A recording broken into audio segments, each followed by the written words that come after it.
संतों का परिचय। संत दादू साहिब। दो विचारधाराएं हैं। एक विचारधारा हमें बताती है कि संत दादू साहिब मुसलमान थे।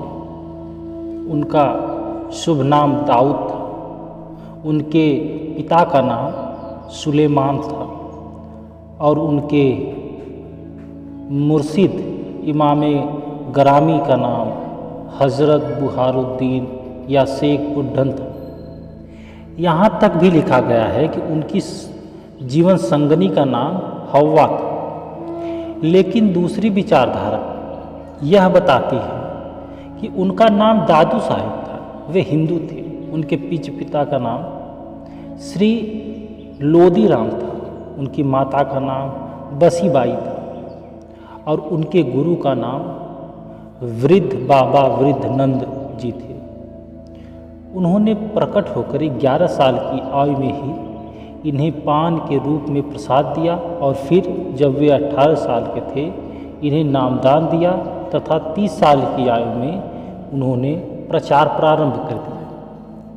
अब दोनों विचारधाराओं में एक बात तो साझी है, वह यह है कि वे धुनिया रुई धुनने का काम करते थे।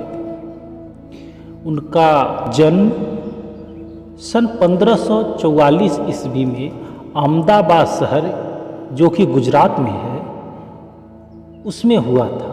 मगर उन्होंने अपनी तालीम का जो सिलसिला चलाया वह गुजरात से गुजरकर राजस्थान भर में फैल गया।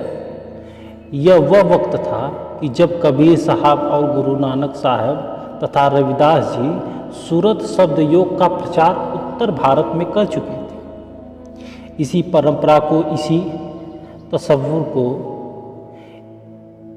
दादू साहेब पश्चिम भारत में बढ़ाया। उनका नामे गिरामी दादू उपयुक्त है क्योंकि दादू वो है जो कोई दाद बख्शता है। यह शब्द राजस्थान में प्रचलित है और इसे बड़े भाई के नाम से इस्तेमाल करते हैं। उनकी कशिश और खिंचाव ऐसी थी जो भी उनसे मिलता था उनका होके रह जाता था, उनका सुदाई बन जाता था।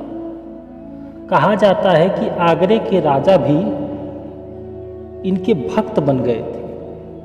जयपुर के राजा भगवान दास के जरिए उस वक्त अकबरे आजम जो कि तब हिंदुस्तान के बादशाह थे उनका जिक्र खैर पूछा और साहसे अकबर ने उन्हें दावत भेजी। दादू साहब की जब अकबर से मुलाकात हुई तो अकबर आजम ने उनसे पूछा, कृपया फरमाएं कि अल्लाह की जात क्या है, अल्लाह का वजूद कैसे है, अल्लाह का अंग क्या है और अल्लाह का रंग क्या है। तो इन 4 प्रश्न के जवाब में दादू साहब ने एक दोहा कही और कहकर सुनाया। जहाँ तक दादू साहब की भाषा का ताल्लुक है वह संस्कृत, फारसी, गुजराती, राजस्थानी, हिंदी जैसे हम खड़ी बोली कहते हैं जिसे, अवधी, सिंधी और ब्रज भाषाओं का मुकब्बल संगम रहता था इनके दो।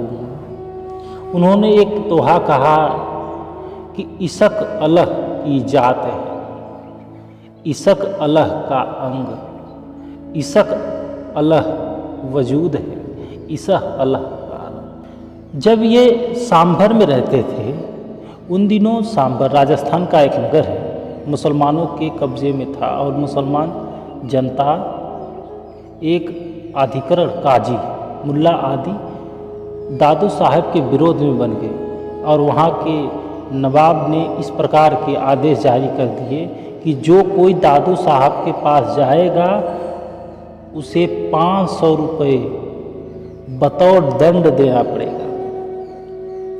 इस राजाज्ञा के होते हुए भी 2 प्रेमी सत्संग दादू के पास पहुँच गए। प्रेम पूर्वक आपने गुरु के दर्शन कर जब वे वापस जाने लगे तो दादू साहब ने इन्हें कहा, भाइयों आप लोगों को जुर्माना देना पड़ेगा। इस पर उन लोगों ने जवाब दिया कि जब तक हमारे पास धन संपत्ति है तब तक हम आपके दर्शन को आएंगे और जुर्माना चुकाते रहेंगे। सचमुच में यह तो बड़ा सच्चा सौदा था।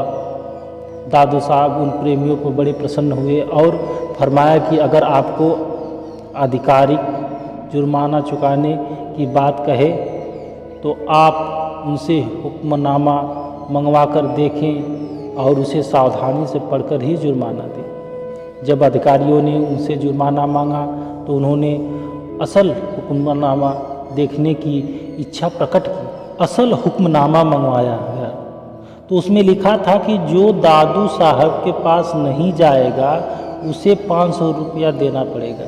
सारे अधिकारियों को यह पढ़कर हैरानी हुई और वे दोनों प्रेमी रिहा कर दिए गए। एक बार 7 धार्मिक स्थलों ने किसी पवित्र त्यौहार को एक साथ अपने अपने स्थान पर मनाने का निर्णय किया। उनमें से हर एक दल की यह इच्छा थी कि दादू साहब उस स्थान पर जहां वह दल उत्सव मनाना चाहते हैं अवश्य पहुँचे। हर एक ने अत्यंत विनय पूर्वक दादू साहब को जाकर निमंत्रण दिया।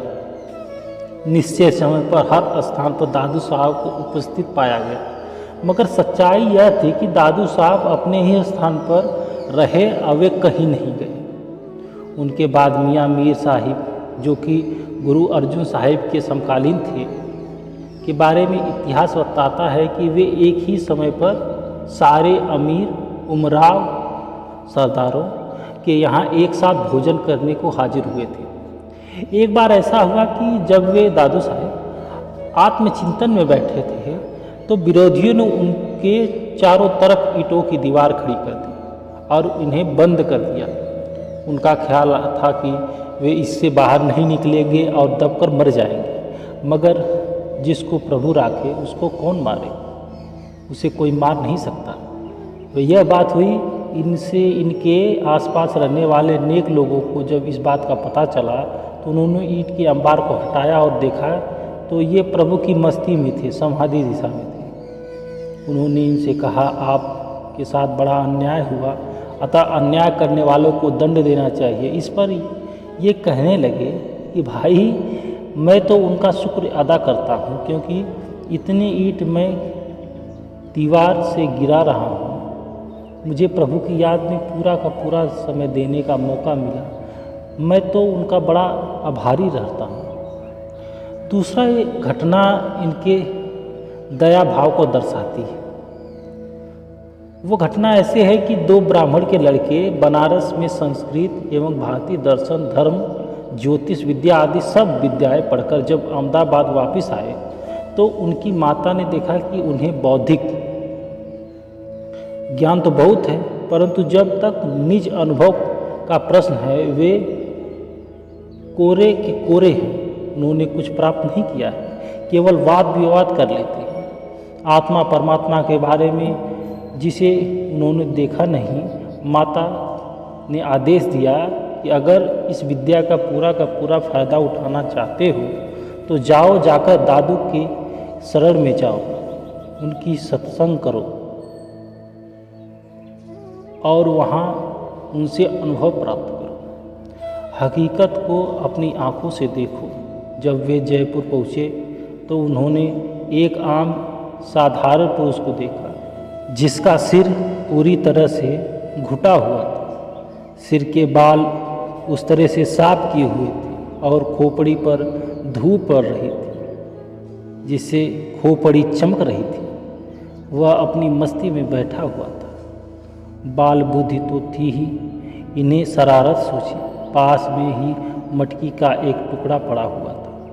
उनमें से एक ने वह किटखरी उठा ली और दादू साहब के सिर पर 2 बार टकोर मारा और पूछा, क्या आप बता सकते हैं कि दादू साहब कहाँ रहते हैं? दादू साहब ने बड़ी विनम्रता से कहा, आपने आमेर में रहने के स्थान का पता बता दिया, सड़क वगैरह सब बता दिया।